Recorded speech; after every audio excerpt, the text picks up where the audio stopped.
Morning, everyone. So, as James said, obviously, my name is Andrew. Hi. That's probably all I'm going to talk about myself this morning. So, my name, that's it. The mystery for me, probably this morning, two things. First, you being here on a Thursday morning, which is wonderful. That's a real mystery to me. So that's wonderful. Second mystery for me is you've come this morning and we don't really know what we're going to talk about. So that's wonderful. I think it's incredible that people are kind of here this morning. So I said I wouldn't talk about myself, but yeah, that's not me. So, but I do have massive beard envy. This is a guy called Willie Robertson, who is one of the Duck Dynasty.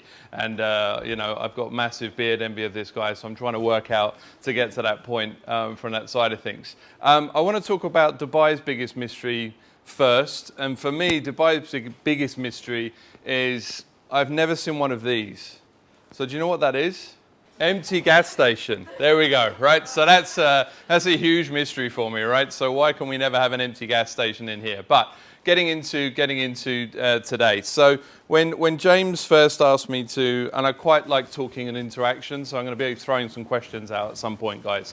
So I'll have to wake you up. I hope you've all had a coffee this morning. So today, when we were talking about mystery and when James kind of started banding around mystery, it's huge, you know, as far as the mystery of online, the mystery of things, the mystery of apps. And the first thing that popped in my head was Scooby-Doo.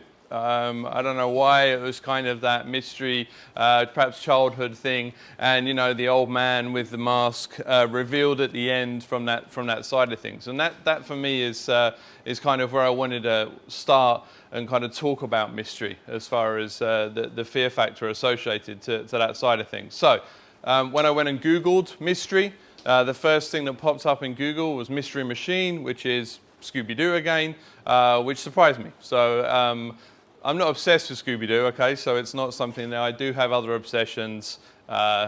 He-Man. Does anyone know what this is? Nice. That was really quick. Everyone knows, I think, pretty much what this is obsession-wise. Does anyone know who he is? Yes. Nice. I like it. So he's and we'll talk a bit about the toolkit and how MacGyver kind of gets out of sticky situations and how we can do that online as well from that side of things. And one of my ultimate favorite, exactly, Michael Knight, aka the Hoff. I think the best thing about the Hoff is he has an office in his house and he calls it the Hoffice, which I think is pretty cool. I wish I was able to do that. But so I'm obviously obsessed with, and I think someone mentioned a bit of pop culture and other things like that. But my other obsession is brands, icons. I'm going to pull some of these up, and I kind of want to see if anyone's out there at the moment using these. So my biggest obsession probably at the moment is Snap, okay, or Snapchat, previously Snapchat. So in the room, who's kind of Snapchat? Show of hands. 3, 4. Wow. That's pretty cool. Okay, that's good news because that allows me to talk about it, which is wonderful. We all know this bad boy here. So Instagram. Okay, that's nice. That's interesting. Okay. This little birdie here. Nice. Okay, cool. This guy. Who's not on Facebook? Anyone? There's usually one. So, okay, cool. This one. I just throw that in just to see if anyone knows. So I'm not on that. I'm married. That's Tinder. But so we'll go back to the kind of fun icons. So as James mentioned, at any one time, there's a mystery around certain apps, certain things that are happening online. And the biggest thing for me is just testing. Always testing and always looking. The interesting thing about most of technology today, be it online, be it on mobile, is it doesn't come with a handbook, right? Or a guide. There's no guide.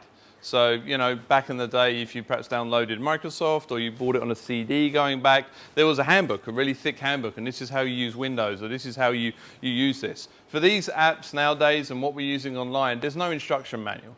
So it doesn't come with any set of rules. There's no rules attached to it. So it is a mystery in itself. So when you first download something like Snapchat, and I encourage all of you to download Snapchat after this session today, it's a mystery. So there really is nothing on there that allows me to understand what to do with it. Yep, there's a camera, there's discovery, to the point where Snapchat now will update their application and not tell you what they've updated. So I recently discovered there's filtering system on here. And when you push, there's a temperature filter. So when you swipe through, take pictures, you have a temperature filter. I only discovered the other day when I was playing around with temperature, because I was in Poland and it was minus 16. So temperature was on my mind a lot, as you can imagine. But when you touch the temperature, I got 3 more choices of temperature. So I've been using Snapchat religiously, and still I didn't know about this, yeah, from that side of things. So when it comes to mystery and kind of apps that are out there at the moment, the biggest thing for me is going in and digging deep. So still, all of these things are updating on a regular basis. That's the crucial thing. And really, the only way that people can demystify this is through using them. So we'll go through the rest of the presentation on this. But for me, that's a big thing. It's actually using these products, either in your personal life or your work environment as well. It's actually getting your hands on, because all of us have mobiles. In Dubai, we usually have 2 or 3 mobiles from that side of things when we pull in from there. So if you're talking at a business level, it's obviously understanding how to leverage some of this technology and working out which to use, and we'll go through this as far as understanding which to use. And also from a personal level. So on a personal level, not just obviously from a business level, but from a personal perspective, how do we kind of demystify what's out there, because there is so much. I guess the toughest thing when I sat down and started working through the presentation on this was it's very wide, the scope. So mystery, right? Mystery of internet, mystery of things, mystery of digital. And that's tough. I just said to one of the guys there, I could stand up here for probably 8 hours running through what I want to go through. But I'm going to touch upon several different things here. And the idea is to almost spark an interest in certain areas. So there's going to be some things that I think you're going to walk away with that you perhaps never heard of, or you kind of want to take further. Or there'll be some things that you're currently using and you may want to use them a bit differently kind of down the road here from that side of things. But when it comes to it, that's not me obviously, before the beard, it's not me. It's not a picture of me before. But the reason that we're even having this discussion and we're having this conversation now is these little things here. Have I got a laser on here? Oh, nice. These little things on here are completely dominating our lives now. So we're always connected. We're always on, yeah? So previously, obviously, it was very difficult. Sorry, no, it's a mobile phone. Yeah, that looks very suspicious that there's a guy like lying on the bed and I'm pointing down here and people are trying to look what's down there, what's trying to down there. But essentially what we're looking at is obviously, this is just one of those things. I don't know if it happens to other people, but you're in bed. It's probably the best opportunity you have to talk to your partner. What do? You jump on your phone. Right, so it's good to have a mobile phone ban in the bedroom, especially. But it's not just couples, obviously, kids, right? So if for those of you that have kids or see kids out there, they're immersed in technology, So there's obviously a varied age group in the room here. But kids now are completely connected, from 2. They're understanding touch devices. My son, who's 4 now, I remember him being highly frustrated when he was trying to touch the TV. Why isn't this working, right? Daddy, why isn't this working? Why can't I change? Well, it's not touch. Sorry about that. Oh, really? Okay, what do I do? Well, here's a remote.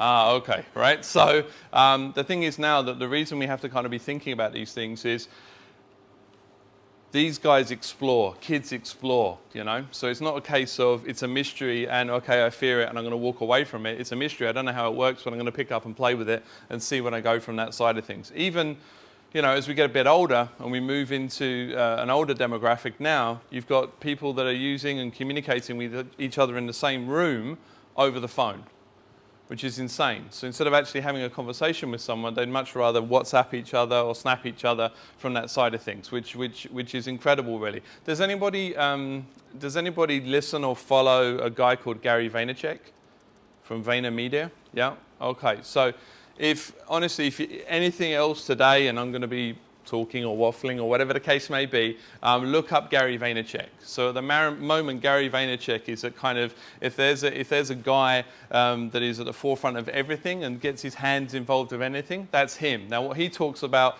in a lot of his presentations is the fact that we get pretty angry now if people call us, right? If you actually get a call from somebody, it's like, why are you calling me? I don't understand. Why are you calling me? And I have this with James. We very rarely speak to each other on the phone. We actually WhatsApp, we snap from that side of things. So what's happening is that our daily lives are completely being disrupted by technology from that side of things. So, and it's because of these mobile phone devices that are sitting there and hiding there. Now, the interesting thing on these devices is it's all driven through content, yeah? So the amount of content that we're digesting is increasing on a daily basis. It's phenomenal. So just if you're out there, you're browsing, you're searching, there's an insane amount of content, and we'll talk a bit about content from music to video to photos to live. There's incredible content out there at the moment, and it's important that you kind of have a bit of a filter on that we come through. The biggest thing and the biggest problem out there is context sometimes with content. So if we're looking at it from a business perspective, it's understanding that not all content is good. It's understanding that some of this content is irrelevant, some of it is not valuable, and it's kind of pulling through to understand from that side of things. So, but social media evolves at such a rapid rate. So when we first kind of started looking at social media, companies were looking at social media, personals were looking at social media, it was all about the hashtag. So it was all about the hashtag, making sure that we pull people together, making sure that we understand what's going on, making sure that we kind of collectively pull together as a community. The big thing now is that self-destruct. So I won't ask for Snap, but I'll ask for stories. On Instagram, how many of you use the Insta Stories feature? 1, 2, 3. How many know what it is? Everyone knows what Insta Stories is. Okay. So obviously, I think this is the crazy thing when I first started looking at Snapchat. So when I looked at Snapchat and people were telling me about Snapchat, hey, you should get on Snapchat, it's fun, it's cool. Okay, what is it? Well, you take a picture, you take a video, and then it disappears after 24 hours. I didn't get it. It was kind of the anti-content or I mean, why would you not keep your photos? Why would you not keep your video? And obviously now with Insta Stories as well, it's 24 hours, and that movement into that activity. So the thing is, going back to content, this is the amount of content that we're digesting. So it's almost so much, it's an overload now, that this content needs to destruct. It needs to go away. Because if the amount of content that we're generating, if we kept it all in one space, it would be a complete overload. So the social side of things is definitely moving into destructive content or self-destructing after 24 hours, obviously, from that side of things. And that in itself is difficult because there's a lot of good quality content out there. I've done it myself, where I've done some snaps and then I've completely forgotten the next day and it's gone. And then you're kind of creating that from that side of things. Now, what's interesting is live is being pushed aggressively now, yeah, from that side of things. So has anyone done a Facebook Live broadcast? Can I ask for what? My wedding. Your wedding? You Facebook Live your wedding? Yeah. Amazing. That's fantastic. Oh, okay, brilliant. And anybody else who said? Yep. An event. So you Facebook Live an event and? A concert. Okay, wonderful. So Insta Stories is rolling out live as well at the moment. The interesting thing is Facebook is aggressively pushing out Facebook Live at the moment. So they just did an update where you can broadcast live from your desktop now. So previously you had to be with your phone on the app and you were broadcasting. But now they've released a new update that allows you to broadcast from your desktop. And James and I were talking about this the other day at effectively creating the publishing. When I was in AdTech in New York last month, a month and a half ago now, we spoke to some of the Facebook guys because we didn't understand they were using traditional outdoor media and TV media to tell everyone about Facebook Live. So everywhere. There's billboards, if you've been to the States lately or the UK, there's billboards, bus shelters, everything talking about Facebook Live, which is insane because you kind of think, well, that's traditional media, how can you pull in? But their whole idea at the moment is to completely disrupt that broadcast environment and become your own publisher. It's huge at the moment. So pretty much all of us in this room, if we wanted to, could start our own TV channel tomorrow, if we wanted to. Or we may have them already, I don't know. But it's pushing out that live content. So going back to the mystery and then talking about some fear for this, a lot of people are fearful of this. So individuals and companies are very fearful of live content. Out there, it's all okay. What if I say the wrong thing, or I don't look so good, or I don't sound so good? What is that? But what people do enjoy is they enjoy realism, right? We love live activity. I know we binge sometimes on Netflix, but watching live content is difficult now. from a TV perspective. There's no kind of live TV from that side of things. So this is a big push from the social side of things at the moment, and you're going to see more of it. More people that are actually pushing and generating live content, and it's enjoyable. So Facebook have also now allowed live audio. So from the podcast world, does anyone podcast here? Okay, cool. Podcast, yeah, podcast. Does anyone listen to podcasts? Nice. Okay, wonderful. So from a podcast environment now, you're seeing a lot of podcasters moving over to Facebook Live audio to actually get their message out as well, because Facebook are aggressively pushing that message out. So for those of you that actually have Facebook Live, it sits there and it says, I'm going to build you an audience. I'm going to look for people to come and watch your content. And that doesn't really happen on Facebook without spending money, because at the moment, usually on Facebook and Instagram, you have to spend money to be seen at all from that side of things. So the live side of things is there. Does anyone know this little dude here on the left-hand side? Do we know what that is? WeChat, yeah. Anyone heard of WeChat? So, cool, good stuff. WeChat is predominantly in China. So it is available here. There's a condensed version of the application here in the UAE. But in the Chinese market, this is number one. So this is huge. This has overtaken Weibo as far as kind of the social perspective. So not really on Facebook, not on Insta, not on Snap, not on Twitter. The whole WeChat world is phenomenal. And do we know what this is? Messenger, Facebook Messenger, yeah? Who's on Facebook Messenger? Cool, that's impressive. Okay, like nearly everyone. So the interesting thing is that Facebook Messenger is moving towards this environment. Now the WeChat environment is very interesting because it's in China and restricted. It's a walled garden of activity.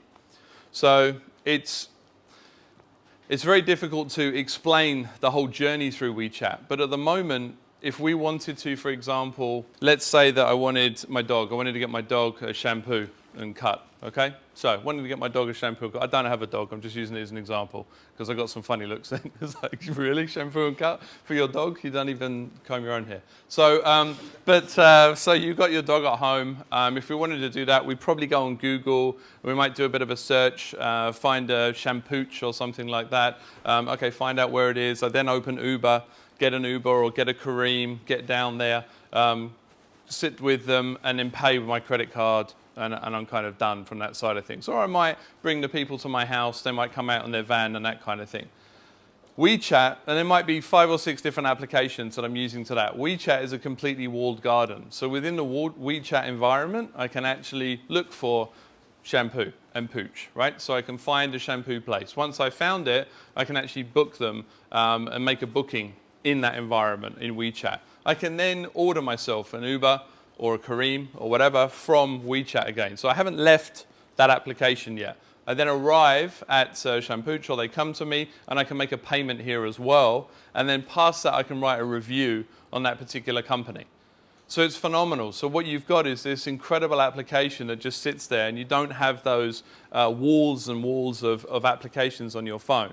Now, Facebook has started to move towards that now. So you've got the likes of chatbots, and we'll talk about chatbots towards the end of here. But the interesting thing about Facebook is they're trying to kind of pull everyone in that one environment. So instead of opening up 5 or 6 different applications to do things, you're actually controlled in that one environment from that side of things there. Has anyone heard of Zmot? Nice. Who said that? Cool. That was good. Zero moment of truth. That's nice. So essentially, it's a Google thing. So we can Google this afterwards. But the zero moment of truth is some research that Forrester and Google did. That they said 70% of research now is done prior to an action. Yeah. So if I am looking to go and shampoo my dog, get my hair cut for my dog, I'm going to do a whole bunch of research. If I'm looking to buy the latest phone, I'm going to do a whole bunch of research before I actually make a call or I go into a shop or anything like that. So we do 70% of our research, and everything is moving towards more. So 10 years ago, it was about 50%. 15 years ago, it was about 30% as well. But everything's moving towards a point where everyone becomes an expert on certain things because obviously you've able to do that research. And that goes back to the content, and it goes back to how people are finding this information.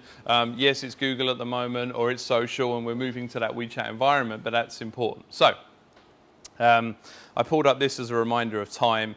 and the amount of time, and we have to get out here by 9:30. I think that's what you said, James, from that side of things. But I didn't just want to talk about social and the interesting things and the mystery around some of those different things here. So I wanted to pull up this slide and take us through some other kind of cool things that were a mystery to me up until a couple of months ago, okay? So I wanted to roll through some of these. Not these, by the way. Sorry, that'd be a bit crazy if Google was a mystery to me or Amazon or whatever. I think we're all comfortable with these. Everyone's on WhatsApp, right? Yep, pretty much, so we know that. So the first one I want to talk about is Kickstarter. Does anyone know Kickstarter? Wonderful. So the nice thing about Kickstarter is almost similar to this innovation hub that we have here. I use this a lot. I go to Kickstarter a lot to see trends and see what people are actually creating. There's some phenomenal things on there from that side, and there's also some failed projects as well. But it's a wonderful environment to actually see what's happening and what's kind of pulling through. Does anybody know what this is? Cool. Slack communication, cool. So the nice thing about Slack is, as an organization, we moved to this collaborative messaging tool going back nearly 18 months now. So we have zero internal communication through emails, and we're only on Slack at the moment. And Slack is phenomenal for internal communication. Some of the functionalities don't work here, like the calling, the video chatting. Anyway, and we'll talk about a bit of pain points in a minute about that. But the nice thing about Slack is that it's an incredible tool. So again, it's using those tools and fun. Does anyone know what this is? No. This is Musical.ly. So Musical.ly as well is another one at the moment that is bubbling under the surface. It's massive in the US. I went to a conference and had the opportunity to listen to some of the influencers from Musical.ly, and also a chance to hear from the CEO about the rapid growth of this platform as well. So this is purely user-generated content. It's an app-based, and it's people dancing towards music, but it's completely integrated. You can buy music. Yep. Big here with kids. Big with kids. Yeah, huge with kids here as well. So in the States now, companies have started leveraging it. So they've started leveraging some of the influencers, and those influencers have gained a bigger audience on the other social networks as well, on the other social channels. But it's still something of interest. Look, and Tesla. So what we've got with Tesla is another kind of interesting company that is interesting to follow. And I'll talk about the very last slide, I think, is a tweet from Elon Musk, who's obviously the CEO of Tesla. Again, we don't get a chance to see much of this because we're here from that side of things. So, sorry, Scary Spider, but mystify, and people have mystery because they're scared, I think. So there's a lot of fear around these things.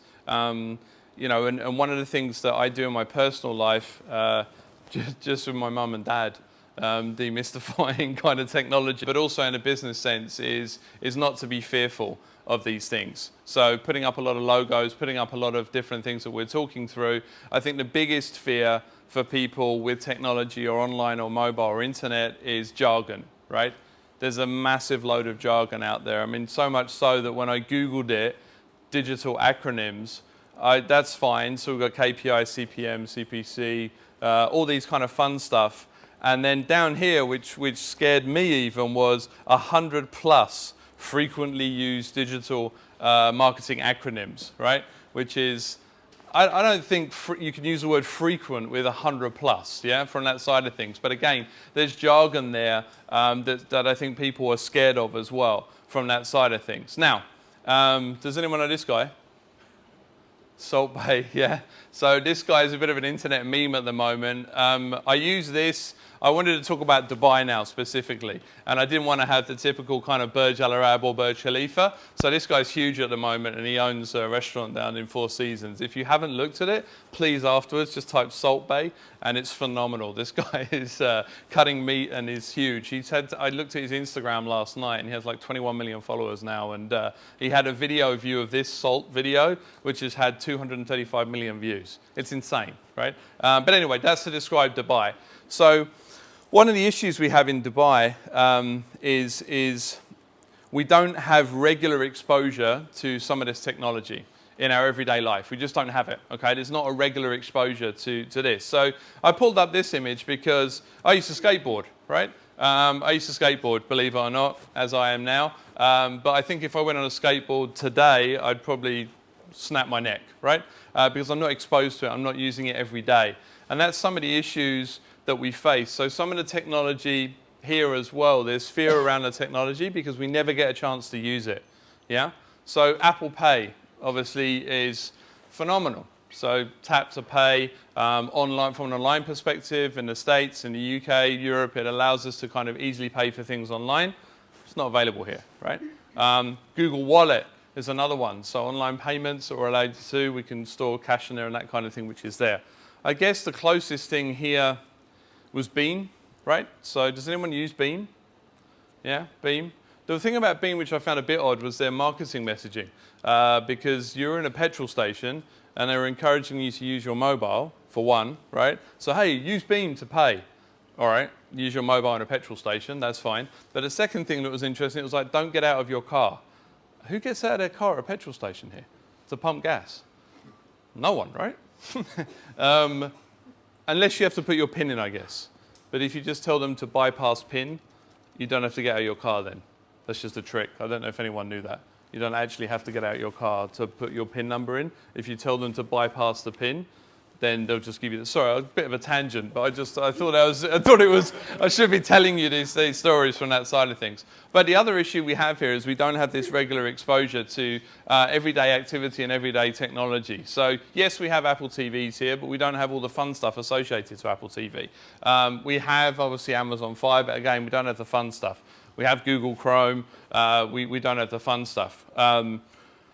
Amazon.com, yes, it's available here with Shop and Ship, but the Prime and the other activities associated to that, we don't have it. So, I mean, when I was in the States just prior to Christmas, I was very fortunate enough to be there for a conference. I bought all of my Christmas presents, all of them, from Amazon, the app.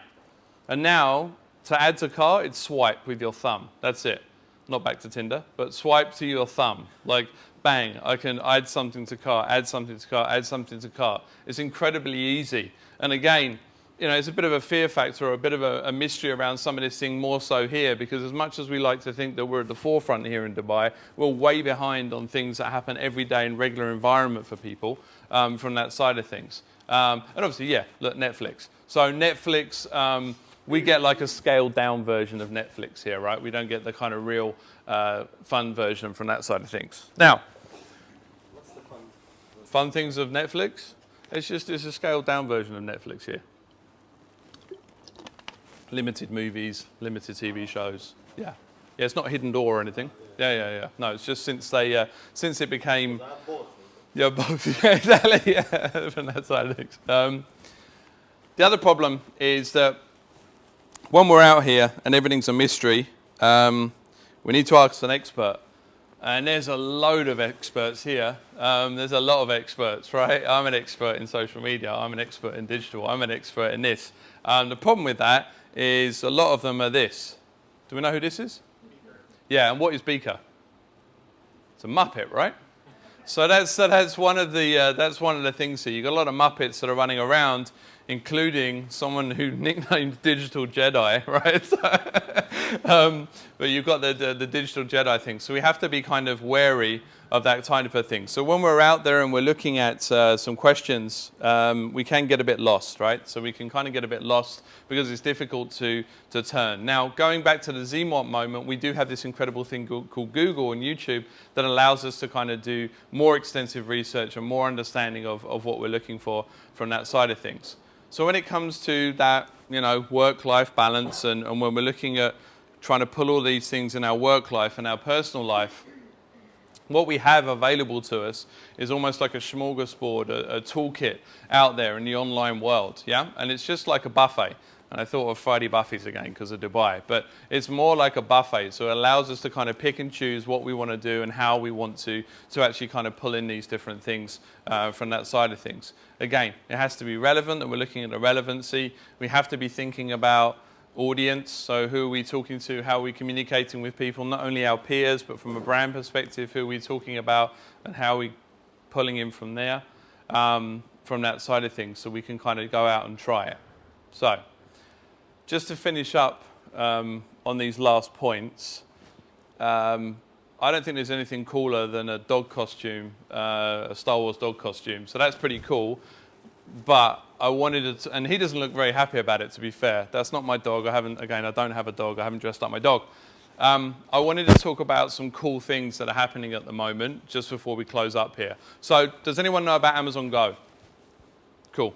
Amazon Go, a couple of people. Amazon Go is phenomenal. So it's a new store that's opened up in Seattle. It's purely Amazon. It's a superstore, so like Spinneys or whatever, or Choichums. The big thing is there's no checkout at all.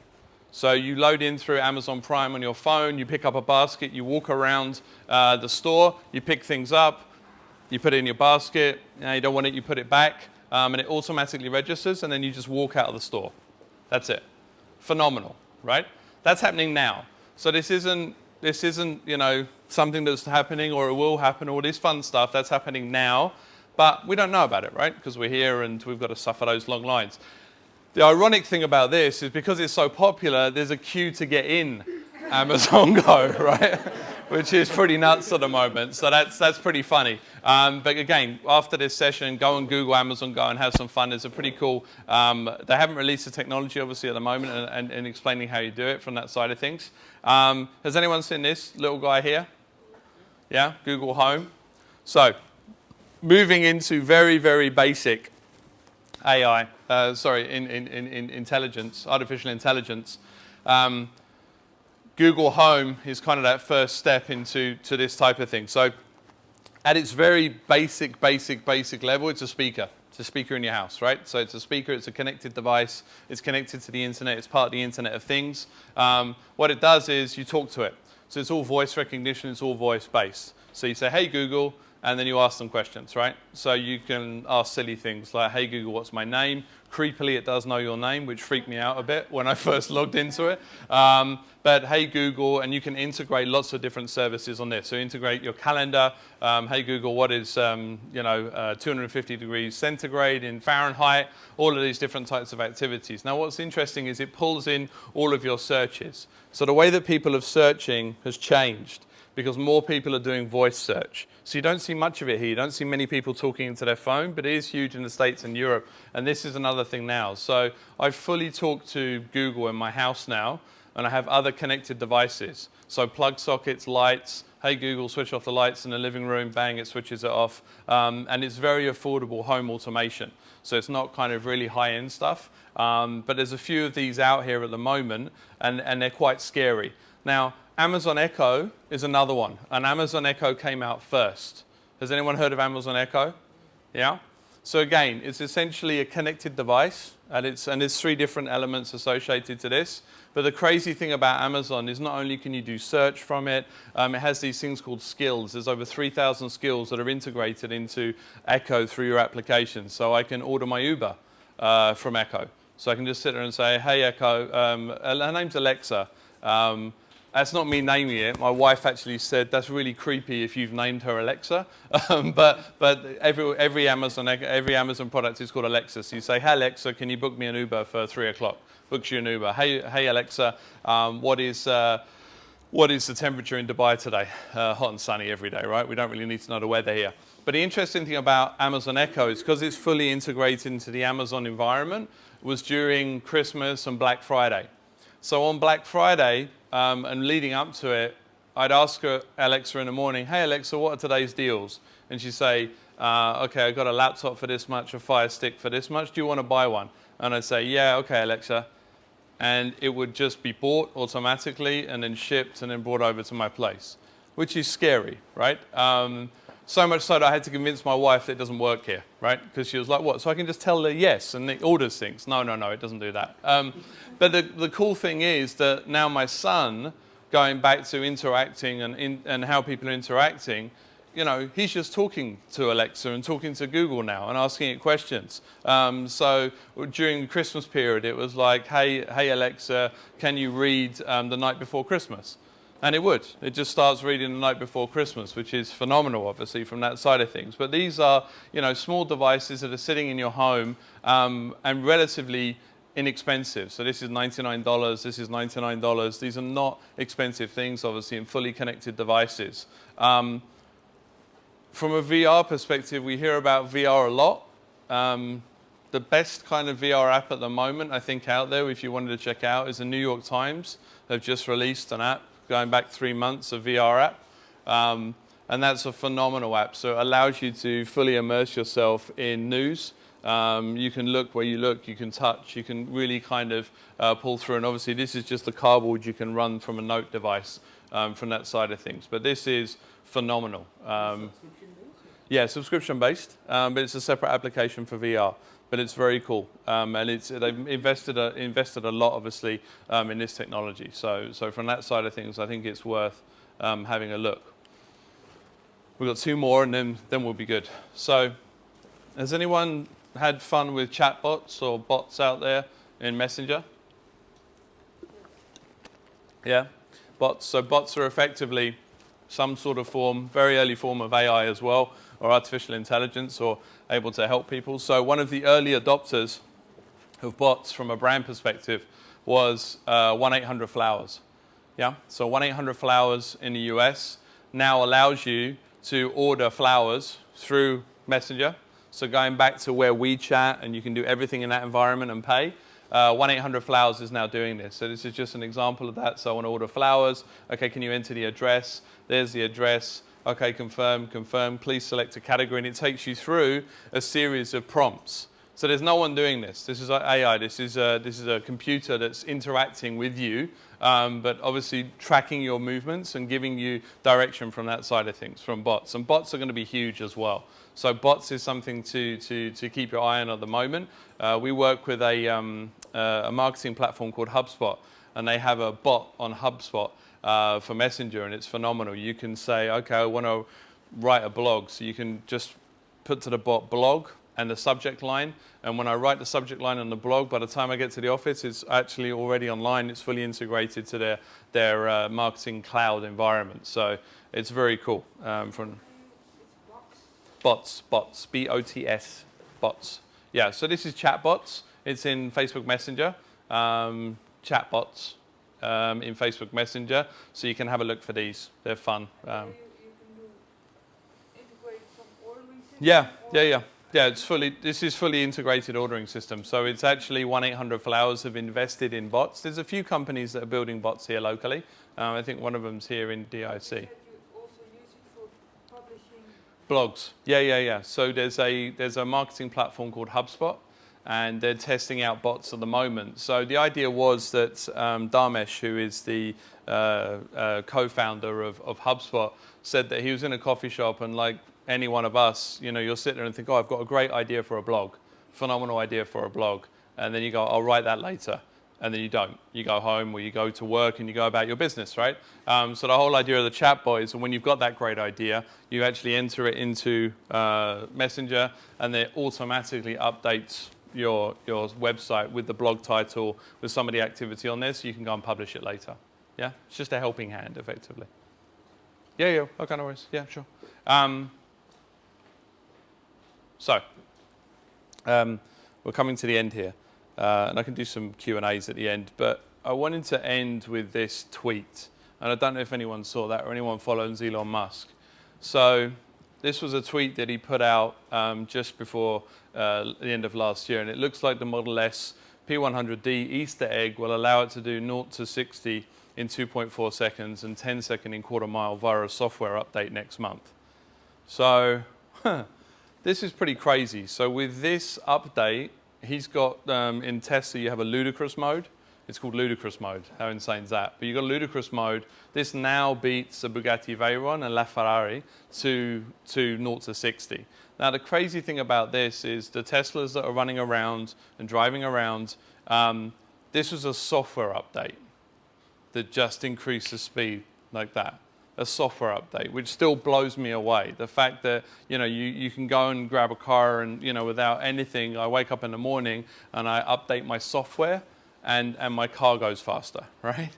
I mean, that is nuts, right? So that for me is still a mystery for me I'm spending quite a lot of time at the moment trying to, I'm spending a lot of time looking at Tesla at the moment because they move at such a rapid rate on things. And if you can now update, obviously, the speed of a car through an application and a software update, and a big amount, it was 1/10 of a second.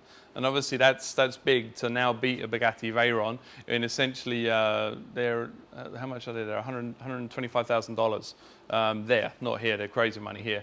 Compared to a $1.4 million Veyron out there in the market. But so yeah, I thought I wanted to end on that because that's something that's a bit of a mystery at the moment for me, and I want to kind of get into that. So this is questions, if you have any questions. This is just a favorite comedian of mine.